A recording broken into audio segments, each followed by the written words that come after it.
U stel ons aan, ons is gekies. U gee ons die guns, laat die Gees oor ons elkeen kom. Maak hierdie wil deur ons bekend, net soos dit is, dat mense dit ken. Laat die Gees oor ons elkeen kom. Laat ons dien met ons lewe, waar ons is, die liefde bring. Elke mens sien as die tempel, deur genade u goedheid bewys, waar die kerk van u liefde getuig.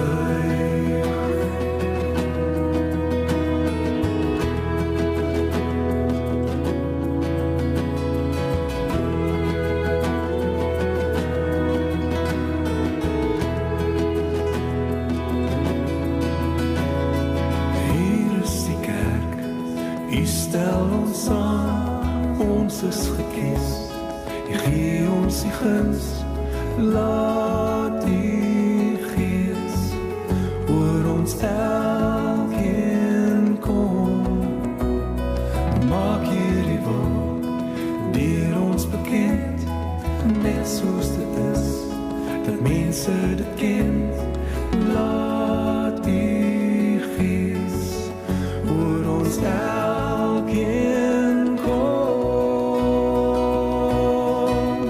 Laat ons dien met ons lewe, waar ons is, die liefde bring. Elke mens sien as die tempel, deur genade u goedheid bewys, waar die kerk van u liefde getuig.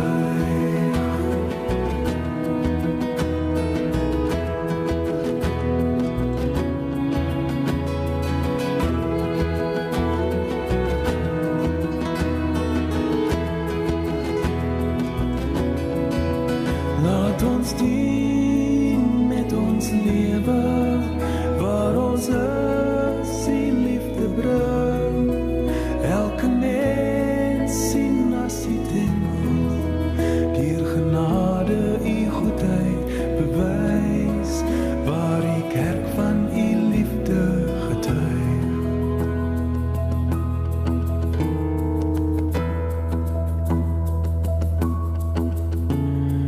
Hier is die kerk,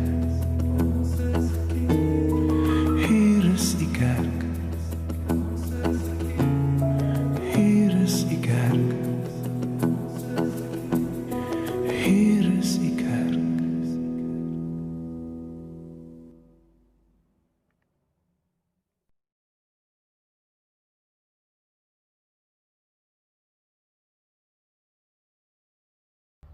Goeiemôre geliefdes, baie welkom by ons aanlyn erediens.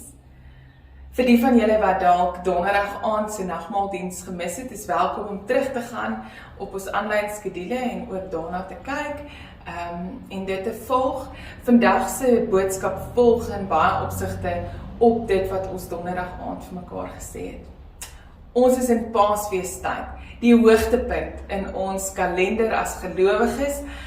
Ons vier fees oor Christus se opstanding, want ja, die Here Jesus het opgestaan, hy het waarlik opgestaan.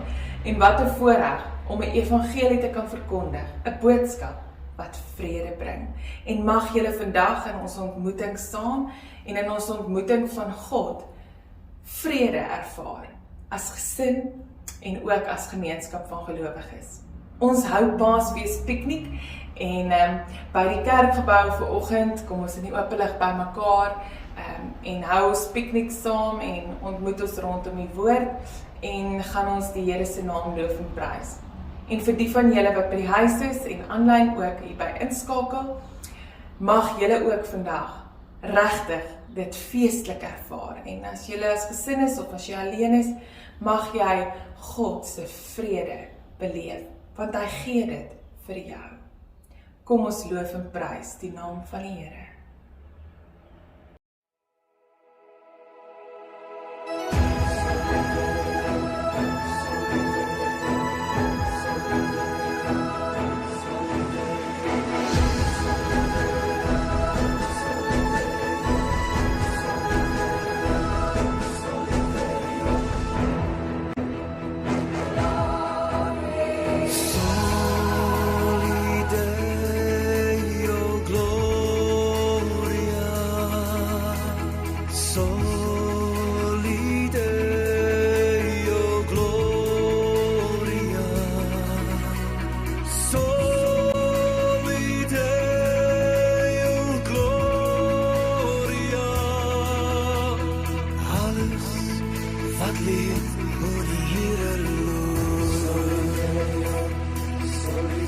Van die diepste see tot by die hoogste krans, deur die lovergras tot waar die reebok dans, van die kraters in ons fundament tot by die uithoeke van ons verste maan.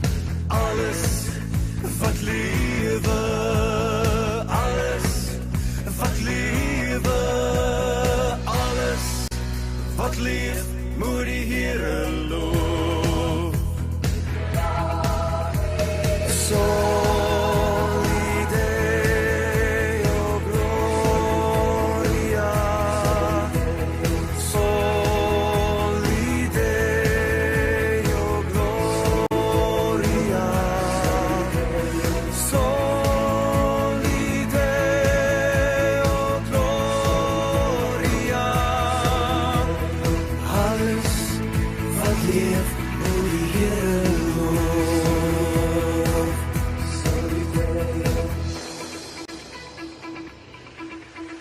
Hef jou hande op, laat die skepping buig, laat die water val en die riviere juig, deur die vlaktes tot by die horison, oor die vrye wêreld moet ons sing. Alles wat lewe, alles wat lewe, alles wat leef, moet die Here loof.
Loof die Here, want hy is goed.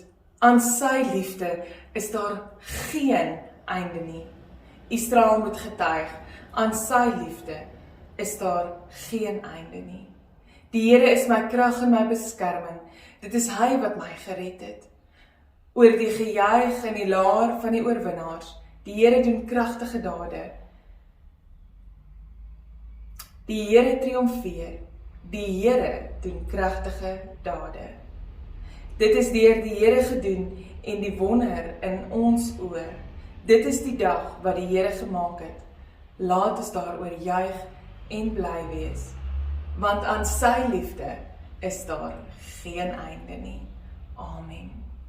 Geliefdes, genade en vrede vir julle, van die God wat was en is en wat kom, en van die Here Jesus Christus, die getroue getuie, die diensknegt, wat homself vir ons sondes gegee het, die een ook wat uit die dood opgestaan het, die heerser oor die konings van die aarde.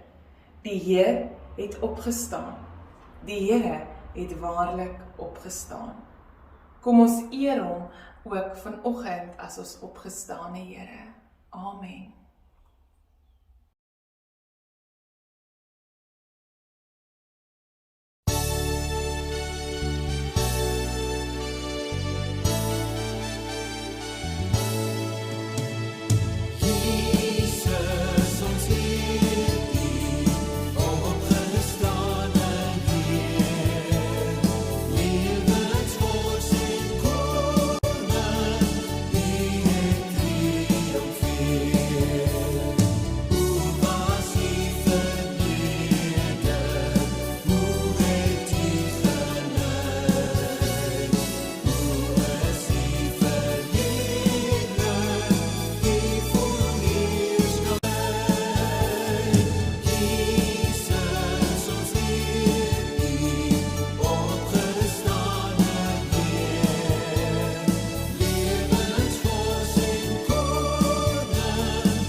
Ons skriflesing vir oggend dan uit Handelinge 10 vers 34 tot 43.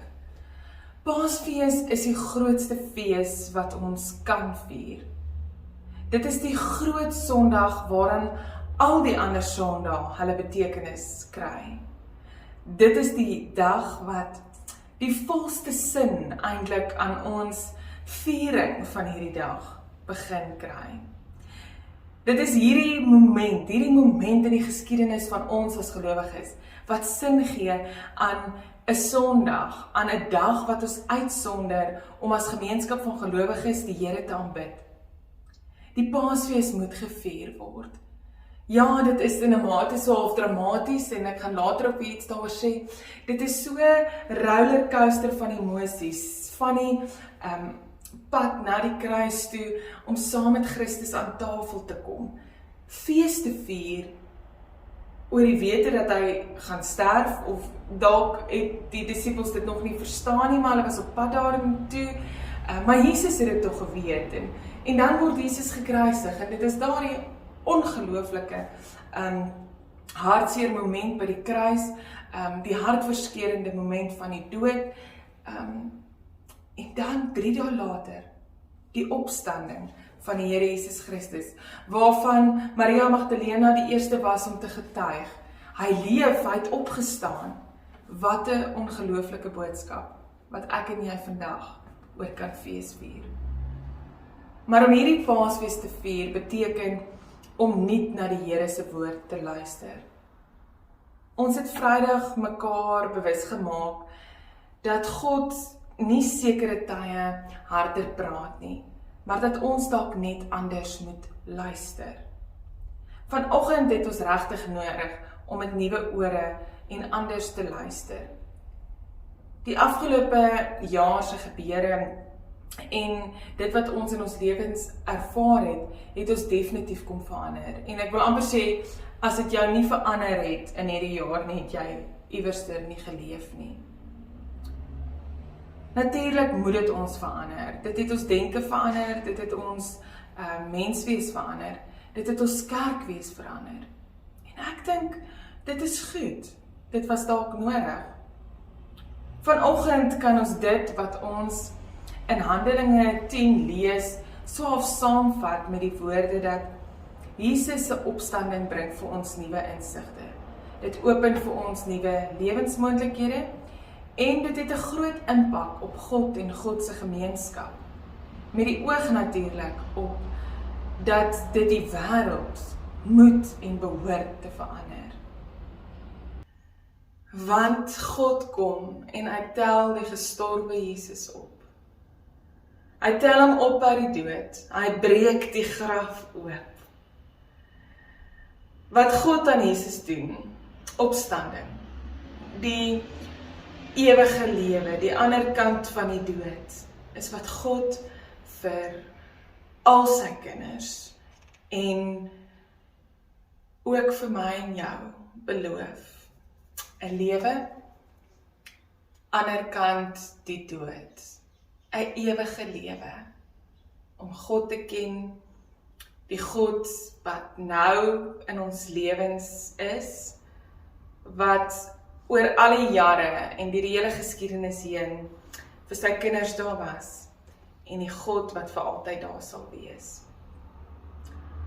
Handelinge is uiteindelik die boek wat God se werk, God se sending en die werk van die Heilige Gees rondom God en God se verhaal uiteindelik tot uitvoering bring. Dit vertel daarvan, dit vertel van die effek van wie God is op die wêreld. En ek dink daar's nie 'n beter gedeelte of boek in die Bybel om vir ons ook as gemeenskap van gelowiges te help op ons eie journey om God te ontdek in ons lewens nou en om gemeenskap van gelowiges te wees na die kruis, nadat Christus reeds gesterf het en opgestaan het uit die dood. Ons lewe is uiteindelik deel van 'n rimpelingseffek van die werk van die Here Jesus Christus in die lewe van uiteindelik die Jode en die verandering dat die nuutheid wat Christus ook bring, dat die evangelie 'n stuk openheid bring ook vir nie-Jode en dat dit 'n deur kom oopbreek het vir 'n nuwe begin. Die opstanding, die oopbreek van die graf is 'n oopbreek van 'n stuk nuutheid in die wêreld. Dat die kerk, die gemeenskap van gelowiges, die liggaam van Christus is nou oop vir almal, sodat ons almal die evangelie van vrede kan ontvang en kan beleef. Wow, ons vier vandag 'n stuk openheid van Gods vrede. Kom ons lees die storie van Petrus se toespraak by Cornelius, waarvan ons lees in Handelinge 10 vers 34 tot 43. Toe het Petrus aan die woord gekom en gesê, waarlik, ek begryp nou eers dat God nie onderskeid maak nie, maar in enige volk die mense aanneem wat hom vereer en wat doen wat reg is. Julle weet dat God aan Israel sy woord gestuur het, naamlik die evangelie van vrede wat Jesus Christus gebring het. Hierdie Jesus is die Here van almal. Ek wil dit herhaal. Hierdie Jesus wat die evangelie van vrede gebring het, is die Here van almal. Julle weet ook van die gebeurtenisse dwars deur die hele Joodse land. Dit het in Galilea begin na die doop wat Johannes verkondig het. Julle weet van Jesus van Nasaret, dat God hom met die Heilige Gees gesalf en met die krag toegerus het. Hy het rondgegaan, oral goeie werke gedoen en almal gesond gemaak wat in die mag van die duiwel was, want God was by hom. En ons is getuies van alles wat hy in die Joodse land en in Jerusalem gedoen het. Hulle het hom doodgemaak deur hom aan 'n kruis te hang. Maar God het hom op die 3de dag uit die dood opgewek en hom laat verskyn, nie aan die hele volk nie, maar net aan ons vir wie God reeds gekies het, om getuienis daarvan te wees. Ons wat na sy opstanding uit die dood saam met hom geëet en gedrink het. Hy het ons die opdrag gegee om aan die volk te verkondig en te bevestig dat dit hy is wat deur God aangestel is, as regter oor die lewendes en die dooies. Van hom getuig al die profete, dat elkeen wat in hom glo, vergewing van sondes deur sy naam ontvang. Amen. Sjoe, dit moes nogal nie maklik vir Petrus gewees het, om hierdie boodskap aan Kornelius te bring nie, om eintlik so half te kom erken, dat hy nie vroeër besef het, dat God se boodskap vir almal is nie, dat God se genade vir almal is nie, dat God se liefde vir almal is nie, dat God se vrede vir almal is nie.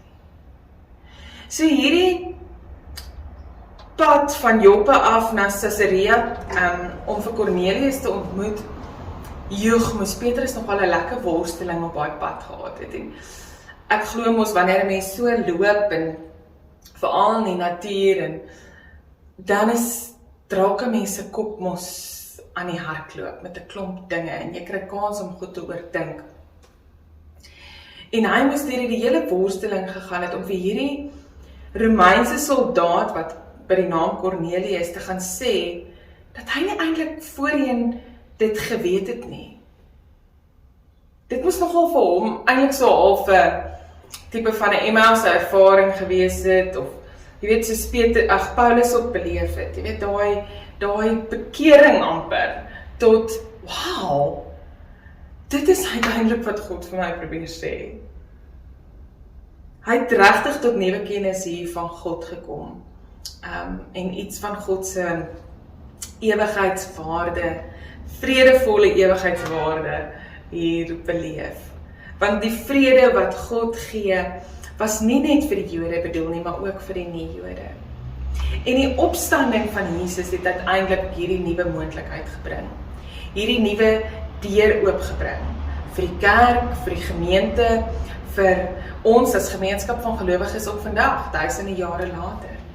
Daarom as ons vandag die storie van Jesus vertel, dan is ons beginpunt, ons glo in 'n God wat opgestaan het uit die dood, wat lewe in ons deur die krag van die Heilige Gees. Dit is ons begin.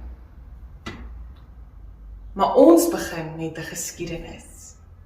En daardie geskiedenis vertel 'n storie van God se pad met sy volk, wat ons ook vir laasweek donderdag aand vir mekaar gesê het, sy volk wat eintlik die swak groep was, die groep van wie jy die heel minste verwag het, God sou gebruik om 'n impak te hê in die samelewing, en dat hy hierdie groep mense gebruik en hulle storie gebruik om vandag nog 'n impak op ons te hê. En dan stuur hy die Here Jesus Christus om te kom lewe op aarde. Hy roep 'n klein groepie disippels as die eerste getuies, en hierdie groepie waarvan Petrus deel was, raak die wat moet hierdie boodskap verder gaan vertel. En dan ontdek ons, en dit is vir my so amazing van vanoggend se verhaal, dat hulle op hulle pad voortdurend tot nuwe insigte kom van God. En hierdie amazing ervaring van Petrus, wat hy in 'n droom ontvang het, julle kan dit gaan lees in die begin van Handelinge 10, van die kleed wat hy gesien het, met al die verskillende diere, rein en onrein, en hy dan besef, dat vir God is almal deel. Is daar geen onderskeid nie, want almal moet hoor, dat Jesus die Here is. Petrus bring dit alles vir Kornelius in 'n mooi prentjie in, amper verpak in een pakkie. En Kornelius weet tog wat alles in die laaste tyd onder die Jode gebeur het, in die land gebeur het, en daarom praat Petrus uitvoerig oor die opstanding. God het bepaalde apostels gekies as getuies, wat uiteindelik moes van die opstanding verkondig. En dan weet julle natuurlik ook weer eens, die hele verhaal van Johannes 20, dat Jesus hier ook weer eens die sogenaamde swakke, Maria Magdalena, die vrou wat daai tyd nie 'n plek gehad het in die samelewing nie, gebruik om die eerste getuie te wees van sy opstanding. Dit is net vir my amazing en eintlik so eye-opener dat God se evangelie vir almal is. Meer as dit, dat God se doel met die wêreld, met die mensdom, is soveel meer as wat ons baie maal daarvan maak. Hierdie verlossing is vir almal, dit is die kern van hierdie gedeelte, dat God het 'n groter doel met die gawe van verlossing wat hy in die Here Jesus Christus vir ons kom gee. Hierdie verlossing is vir Jode en nie-Jode. Dit wil sê, hierdie verlossing is vir elke bevolkingsgroep, vir Afrikaners, vir Engelsers, vir Zulus, vir Sotos, vir Duitsers, vir Laplanders, vir Japaneese, vir Chinese. Die moontlikheid is vir almal daar. En hy is die regter daarvan. God se bedoeling is uiteindelik dat almal die geleentheid kry om deel te wees van sy kerk, van sy liggaam wat 'n verskil maak in die wêreld. Hierdie gedeelte laat besef my opnuut, met nuwe oë, met nuwe ore, dat God nie slegte goed met ons laat gebeur, sodat ons daardeur gestraf word nie. Nee. Uiteindelik ook, en ek het baie die laaste tyd gaan goed lees daaroor en daarna gedink en self 'n klomp worstelinge daaroor gehad. Wat is dit dan God se doel, daai waarom en hoekom vra wat ons so graag vra, wat is God se doel met COVID? Ek dink ons mis heeltemal die punt, en ekskuus dat ek lag oor, maar ek kan eintlik nie glo dat dit die taal is wat ek self soms gebruik, en ek nog steeds myself daaroor moet korrigeer nie. Want ons praat dan mos nou nie soos gelowiges nie. En ek wil weer die woorde aanhaal wat Stefan Joubert gebruik as hy hieroor praat, dan gebruik hy die woorde van sy ouma, wat gesê het dat as hy praat oor tye van droogte en dood, dan sê sy, God het dan nou hard gepraat met ons. Dit het so by my vasgesteek. Dit is so asof, en ek het myself gevang die afgelope jaar sê, het God dan nou harder gepraat? Nee, God het nie harder gepraat nie, maar definitief het die omstandighede gemaak dat ons ore oop gegaan het en dat ons nou ook luister. En dat ons ook nou kan besef dat God met ons 'n pad stap en 'n ander doel vir ons lewe het. En die doel is uiteindelik nie iets wat ons nou eers hoef te ontdek nie, maar dit is iets wat alreeds gebeur het. En dit is die kruis van die Here Jesus Christus, sy opstanding uit die dood, en dat hy lewe deur die krag van die Heilige Gees. Uiteindelik is die enigste vraag wat ons kan vra is, wat is dit waarvan Romeine 8 skryf, wat ons van die liefde van God kan skei? En dan sê, gee God klaar vir ons die antwoord, niks. Niks kan ons van die liefde van God skei nie. So hierdie rollercoaster van emosies wat ons in lewe, van hartseer en vreugde en dood en lewe, van iemand wat sterf en 'n nuwe kind wat gebore word. Hierdie rollercoaster is nie daar om vir ons 'n les te leer nie, nee. Maar dit is om ons ore oop te maak, sodat ons kan hoor dat God in alle omstandighede ons liefhet. En dat geen omstandighede, geen dood of selfs lewe, hartseer of vreugde, ons van die liefde van God kan skei nie. Maar dat elke geleentheid, elke gebeurtenis uiteindelik vir ons 'n nuwe moontlikheid skep om getuies te wees van hierdie liefde van God. Vandag se storie bevestig dat almal ingesluit is by hierdie liefde van God. Dat niemand van ons daarbey uitgesluit is nie. Dat die vreemdeling op straat, die vreemdeling in ons huis, almal deel kry, die moontlikheid het om God te ken as die God wat vir ewig leef. En dat ons almal daardie ewigheidswaarde van God sal ontdek. In ons verhoudinge, eerstens met God, want God is die Vader wat in 'n intieme verhouding as 'n Papa Jesus met ons staan. En meer ook in ons verhoudinge hier op aarde, sodat ons daardeur ook meer van God sal ken. Ons verhouding met ons ouers, met mekaar as huweliksmaats, met ons kinders, met ons vriende, met ons familie. Ek het al baie die laaste tyd gesê, wat ek wel in hierdie jaar geleer het,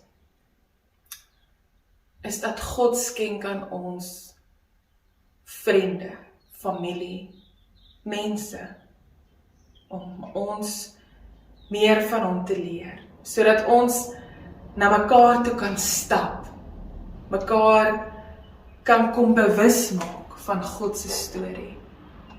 Dat ons mekaar kan bewus maak van die opstandingskrag van die Here Jesus Christus in ons lewens.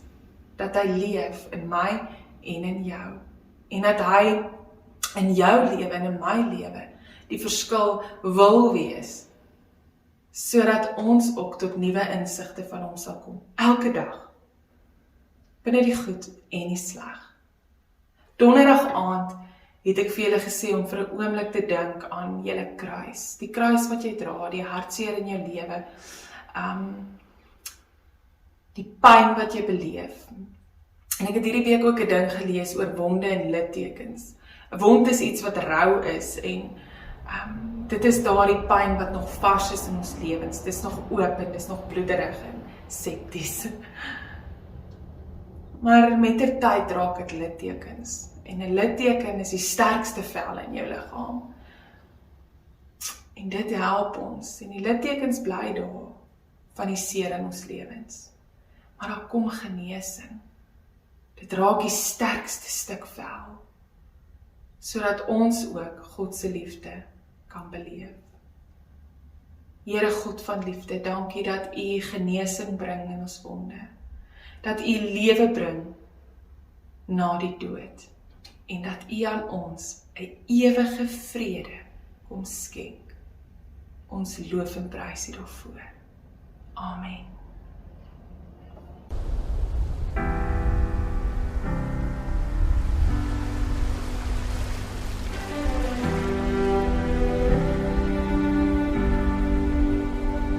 I believe in the sun. I believe in the risen one. I believe I overcome by the power of His blood. Amen. Amen. I'm alive because He lives. Amen.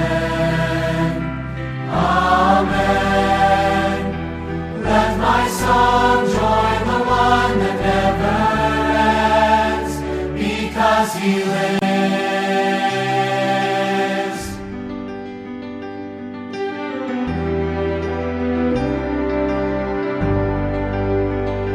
I was dead in the grave. I was covered in sin and shame. I heard mercy call my name. He rolled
die Heilige Gees op julle lewens neerdal en mag julle deur die Gees die moontlikheid ontdek van 'n lewe tot in ewigheid saam met God. En mag julle saam met al julle geliefdes, familie en vriende, saam met julle gemeenskap, hier in Kraddock, in die Oos-Kaap, in die groter land Suid-Afrika, die vrede van God beleef, tot in ewigheid. Amen.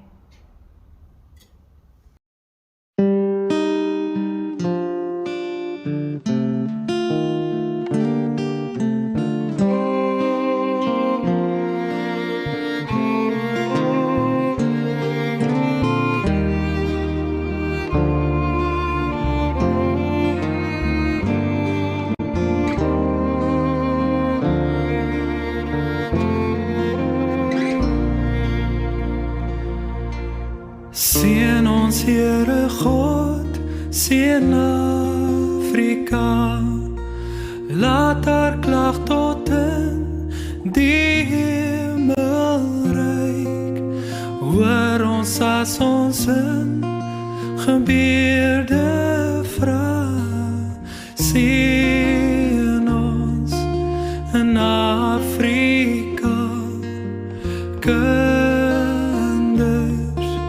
van Afrika. Daal neer, o Gees, Heilige Gees. Daal neer, o Gees, Heilige Gees. Kom woon in ons, lei ons, o Heilige Gees.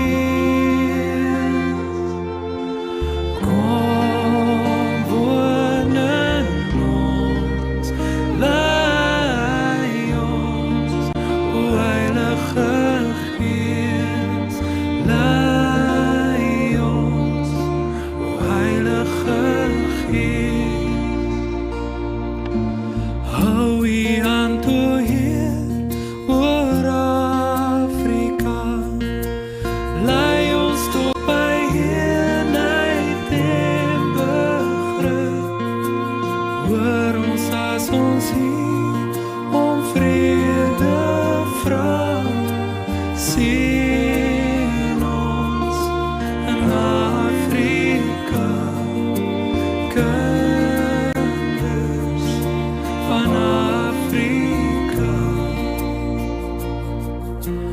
Daal neer, o Gees, Heilige Gees, daal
van Afrika, kom, seek